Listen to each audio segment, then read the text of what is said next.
बिस्मिल्लाहिर्रहमानिर्रहीम। अस्सलाम वालेकुम। सऊदी इन्फो यूट्यूब चैनल में आपको खुश आमदीद कहते हैं। जो वीडियो इस वक्त आप स्क्रीन पर देख रही हैं ये कोई आम वीडियो नहीं है। ये जो मकाम है ये कोई आम मकाम नहीं है, और जिस साहिब की ये वीडियो है वो कोई आम शख्स नहीं है। ये साहिब हैं, इन्होंने ताज़ा हज का फरीज़ा सरअंजाम दिया है, बग़ैर एहराम के मौजूद हैं। इसका सबूत है कि यह हज का फरीज़ा सरअंजाम दे चुके हैं। ये वीडियो हज के दूसरे या फिर तीसरे रोज़ की है।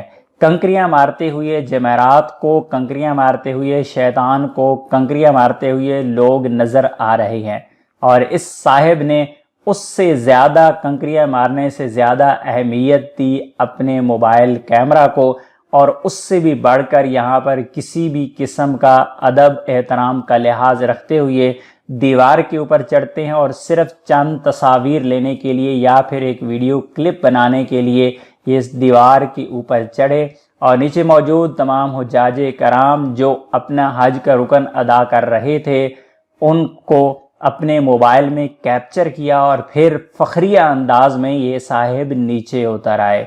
ताज़ा हज किया है साहिब ने। अल्लाह से दुआ है कि अल्लाह इनके हज को कबूल फरमाए।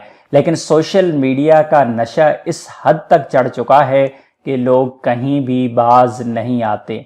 बिल्कुल ऐन इसी मकाम पर 2015 में हज के दौरान मैंने खुद अपने कानों से सुना, मैंने खुद अपनी आंखों से देखा, सियासी नारे लगाते हुए कंकरियां मारता हुआ शख्स किसी एक सियासतदान का नाम ले रहा था, गोया कि वो शैतान को नहीं बल्कि उस सियासतदान को कंकरियां मार रहा है। इसी तरह अरफात में लोगों ने सियासी झंडे उठा रखे थे।